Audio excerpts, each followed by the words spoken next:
My ZATIMA fans, we have a scene here in episode 13 of season 2 with ZAC in therapy with his mother, his brother, Dr. Reed, and Fatima. And I found this scene to be very meaningful and important, if you ask me, and glad that they spent a lot of time showing what can happen in a therapy session. So because this scene touched me the way it did, because I'm telling y'all, I cried through the whole 15 minutes of this scene. I would like to touch upon it in this video right now. So let's just see a couple of the clips from that scene. And then your girl Barbie J is going to jump in with her 2 cents about it. Check it out. Nigga, you owe me. I took the fall for you. What about all the times I took the fall for you? From 9 to 17, you had me doing all them armed robberies, telling me if I get caught it'd be okay because I'm a juvenile, so I'll get off. You got off, right, nigga? And you and mom took the fucking money and left me in the house. I didn't even have food. I didn't know where y'all were. Are you trying to say it's my fault? Really, ma?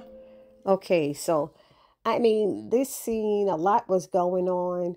And I'm going to touch upon the part before he spoke to Fatima alone. Because those parts with his mother and the back and forth and talking about their life and him growing up. And me watching Fatima's face and watching Zac's face. First of all, kudos to Crystal Haslett and Duvall Ellis, because they played their parts. They had the tears flowing. I'm telling you, I was boo-hooing in here. I couldn't even stop. And for that first 15 minutes, it was important. It was important to realize, for us to realize how very important and necessary the treatment of mental health is. And a lot of times that's why people go into therapy, to treat their mental health issues, the trauma that may have happened in their life, the life stresses, overcoming fears, improving relationships, changing their thought patterns, all these different things that people go to therapy for. Family situations, well, we said improving relationships, but family as well. I've done it with family. I've done it by myself. It's really important and profound. But I'm trying to get my words together with this. This was something. This was really something. The parts that got me was when ZAC was saying how he's hurting. He's killing himself trying to love both of them. That's hard when you try to love somebody, but here you are hating yourself, trying to love yourself, and you're hating yourself because of what your mother did to you growing up. You don't know who your father is. You don't know anything, and then she tells him the story about his father. She tells him, look at her, that bitch over there talking about Fatima. And he's like, don't call her that. She just kept calling her, bitch. And then sitting there saying, look at her. She don't want you. What she wants you for? Ain't nobody ever wanted you.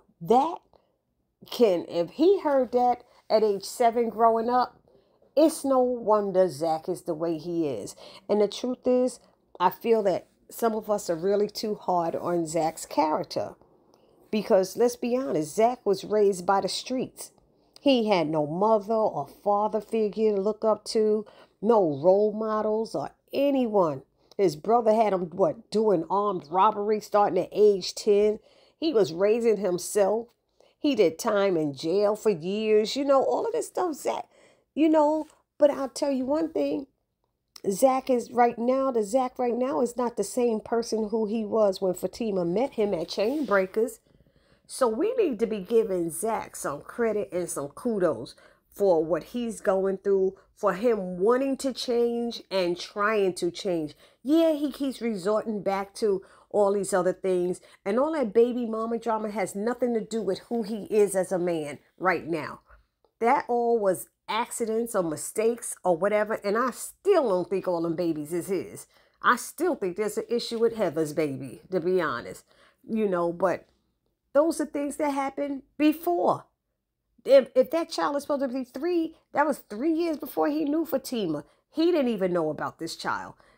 So why are we shooting him down for something he didn't know? Yeah, that's his past, but what's going on in your past? What's going on in Fatima's past? We still got her parents with a secret that they haven't told Fatima. We still got Fatima knowing that she could be rough. All the stuff that she's done to Hayden, all the stuff bashing and smashing up stuff and getting people to beat him up. What does that say about her? We're talking about ZAC. We ain't seen ZAC running around beating up nobody, snatching people out of hot tubs. We haven't seen ZAC doing any of that. But we ignore ignore the things that Fatima do, and we like root her on. Yeah, girl, go ahead, go ahead. ZAC get crazy one time trying to prove his innocence about a kiss, a picture that Fatima received, and we shooting him down and tearing him apart. And it's not right. He makes a statement saying, I'm not going to sleep on the couch in my house. It is his house. And he meant what he said. But it didn't mean that it's not Fatima's house. Fatima could have said the same thing. I heard her tell him, clean out my damn hot tub. When they pulled, when she snatched, what's her name, out of the hot tub, Deja. Snatched her out of the hot tub and was about to kick Nathan's butt. But she told Zach, clean my hot tub. He didn't say your hot tub. What you trying to say, your hot tub? See, we can't be picking things like that. So this whole therapy thing, everybody needed that therapy. She was crying. Fatima got to see who Zach was, how he was raised, and understand why he feels there was abandonment issues and why he might not know how to handle certain situations or talk to a person. Because this is who raised him. This is how he was raised. And I'm hoping that Fatima will have a little bit more love and compassion and understanding, seeing how Zach was raised. But as you see, when the episode goes on, it seems like she just was like, so what? That's not my problem. Yet she was crying and feeling sad for him during that session. So I just want to hear what others have to say down in the comment section about it, because that's a big deal. I'm sure she was raised differently. I'm sure Fatima was raised better than what Zach was. I mean, we probably all of us were raised better than what we see in here for Zach. So that's why in my heart, I'm not one to judge. We can't judge because he has had a hard life coming up. And just like her girl, Angela said to Zach, Fatima had a hard time. She had it hard. And Zach said, you think Fatima the only one that had it hard? She didn't have it as hard as Zach. I guarantee that. But some went down in her life that she not sharing, because that's why she was raised by her grandmother. Meanwhile, her bougie-ass mother is being all talking about her father and talking about the type of men that Fatima is drawn to. But her stepfather's more cool. Her stepfather's cool and more understanding. And like he said, he a street nigga from the south side of Chicago. But he's a judge now. And he needs somebody, Zach needs somebody like Fatima's father, stepfather's father, whatever, in his life. He needs that type of role model to see where he could be or who he can be if he stays on this straight and narrow and on this path. So y'all let me know down in the comment section what y'all thought about it. Which parts of this of the therapy session got to you? I mean, when his mother said, who do you think you are? Who you think you're talking to? I'll slap the ish out of you. And he's like, nah, not anymore. You did enough of that. But when he said, who do you think you are? He said, the source of all my pain. I said, damn, the source of all his pain.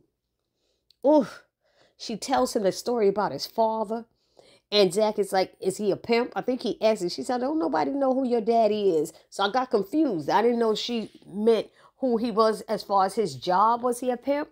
Or all of a sudden now we don't know if that Taylor is his father. And did you see he got one father? Her name is something else. The brother's name is something else. And I always was concerned about things like that with having kids and stuff, and having all my kids with different last names. Can't do that. Even if they was married, it just was always an issue for me in my mind. I don't care about other people. I'm not judging anybody else. I'm just saying that was always an issue for me, you know. But he's hurting, killing himself, trying to love both of them. And I'm glad he told them, if you can't come to me clean or come to me with love, don't come to me anymore, because he said, I almost lost the best thing that ever happened to me, you know, because of this. He's like, he's tired. I'm effing done. I'm effing done.